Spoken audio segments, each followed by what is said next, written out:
Sup everybody, what an absolutely amazing day out there. Had some rain, so it's nice and fresh, not overly warm, sun's nice, beautiful.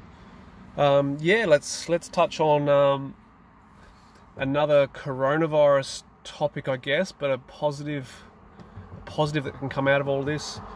Something I've bitched about for a few years now is people picking and choosing fights. Fighters going AWOL because they want to sink piss for a few months, or whatever it happens to be, just getting lazy, especially through winter, I guess. I'm hoping, I was just talking to Jeff Dixon, the promoter of Combat Sports Promotions, and we sort of touched on the subject of, hoping that people will really jump on the active bandwagon after this. And my way of putting it's probably a little bit more blunt than most, but people do pick and choose, and they want guaranteed wins for their gym and all this sort of shit, or just choose have 3 fights a year, 4 fights a year, but call themselves fighters. And to me, that's just someone who jumps in and fights. That's someone who fights, not a fighter. There's a big difference. But yeah, I get a little bit brutal when it comes to it, I guess. But this is actually, people could have picked and chose for their whole career. This could be their last year of being active, and all of a sudden they've lucked out. I've got a couple of people in my gym who are a little bit older. One of them being Meech. He's my age, like 38. He doesn't have a long time to go, and he's only started late, so he's only had a couple of fights, and we're going to miss out on potentially 12 months of fighting. Who knows when the next show is going to be, honestly. Gyms might open up and all that sort of stuff, but they're still not going to be allowing 1,000 people in a room, or probably even 500 as such. So it's kind of scary for some of the people at the tail end of their careers. But the people who have been picking and choosing, I don't feel sorry for them at all. A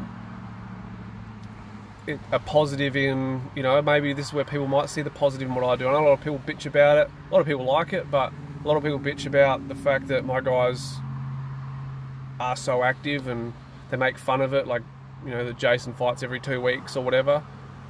But, someone like Jason, who's been training for 2 years last February, he's had 17 fights. He can afford to have a year off, and he's still averaging over 5 fights a year. If it came around, the first show wasn't until the start of next year, he's still going to be averaging 5 fights a year. Yeah, it's nothing compared to the 8, 9 that he was averaging, but other people, you lose a year out of your career, all of a sudden you've averaged 2 fights a year or something. And back in the day, we didn't really have an option, but there are so many options now. Jason had 9 fights in Adelaide last year, let alone 2 more fights interstate. So it's really possible to string fights together, and I'm hoping that everyone comes out the other side of this going, fuck, I don't want to risk this again, because the government will make another opportunity to take everything away from everyone if I'm going to be political about it, which is pretty obvious they're pretty keen to do so anyway. They're pretty keen to take away our rights. So if that's the case, then any time at all they can pick and choose when all of a sudden we're not allowed to have fight shows anymore, where our gyms have to shut down. The next flu season comes around, so they decide to fucking get all bitchy and make us feel like we have to be scared of our own shadows and stuff, and miss out on another year of fighting. So if everyone comes out the other side of this just wanting to fight, gym owners, fighters, everyone just jumps on board, and we just get active. It's a good opportunity now for everyone to sort of wake up and realise how easy it is to miss out on a lot. You don't want to finish your career and go, fuck, I could have had way more fights, I could have done this, I could have started busier. Now, the closest thing I have to regret in my life is the fact that it took me the first 6 years of my fight career to have 13 fights. And then the last 2.5 years absolutely smashed it. When my body was already broken, whereas I could have started out like that, where I could have been backing it up every, if there was the opportunities out there and stuff. Even I pulled out on fights, not pulled out, but like cancelled, like didn't nominate for fights because I was distracted by being a pussy or whatever. I wasn't very emotionally mature and I didn't have a lot of confidence and stuff. But back then there was still a big highlight on how much of a big deal fights are, when they're really not.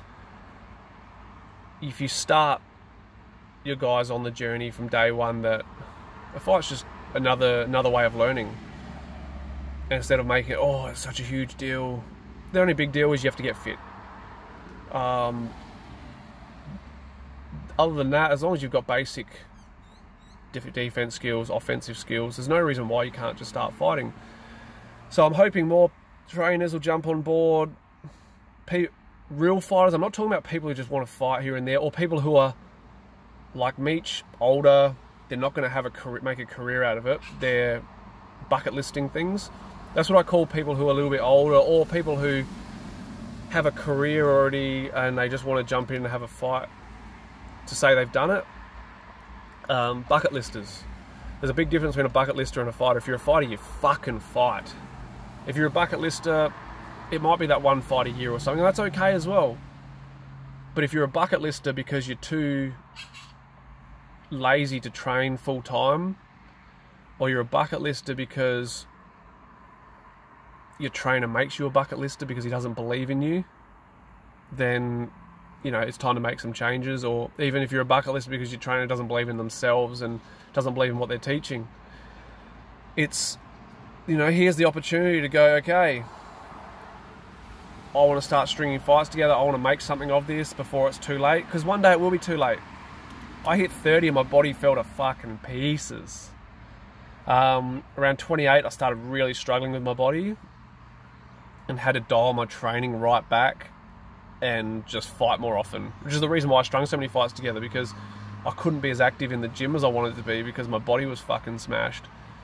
And I'm paying for it now, but that's not something to regret. Something to regret is, sorry, that light. Something to regret is getting to the end of your career and not having done everything in your power to make a career of it, to make something of it. And I always think a good thing to aim for is to, as a trainer, I want my guys to win their 5th fight. What happens in the 4 fights beforehand, as long as they give it their everything, they learn, they're trying the things we've been working on in training, I don't really care what the decision is. If they're giving up or something, it's a different story. Then you might decide to go down a different path with the person, or you just take longer to get to those 5 fights. But as a general rule, my thing is smash out the first 5 fights. If you haven't set the tone then for how your career is going to go, then it's time to reassess and then get to 10 fights. 10 fights is when you become a fighter in my books. So your first aim is to get through those first 5 fights, hopefully win the 5th one. If you've won in the fights leading up to that, that's cool as well. It's hard for people winning their first fight to continue learning really quickly, I believe, which is why I like putting people in early, because it means they not necessarily are going to lose their first fight, but if they, from day one, they don't have a big emphasis on how important a fight is, then they're okay. They'll get through and start to learn. If the focus is all on the win, then it takes away a lot of opportunities for fighters, I believe, because it becomes to the point where when things get a little like a big challenge, some people can't deal with that challenge. Especially when people have been hand-fed. When they've been hand-fed and all of a sudden you stop hand-feeding them, it can be pretty scary, pretty daunting for a fighter when all of a sudden they know they're actually going to get challenged. But back to the original subject of coming out the other side of this, I beg for everyone to not risk having that regret at the end of their career as a fighter or trainer. You don't want to risk it. You don't want to get out to the other end of your career and go, oh, fuck, I should have had more fights. If it wasn't for COVID-19, I would have got extra, whatever. there's the thing, you know, this is the opportunity for people to realise how easy it can be to regret something, and no one wants to regret it. So come on guys, let's jump on, let's come out the other side of this and go, fuck the world, I'm gonna smash out these fights. And yeah, we can all grow together. More people that are active, the more fights we can get, the better the quality of fights will be. So alright guys, I hope that makes a bit of sense. It went a little bit longer than planned, but yeah, much respect. Hope everyone's doing well, staying healthy. Every bit of sun you can get out there and get it, because it's going to help you stay healthy. Yeah, keep exercising. So thanks guys, peace out.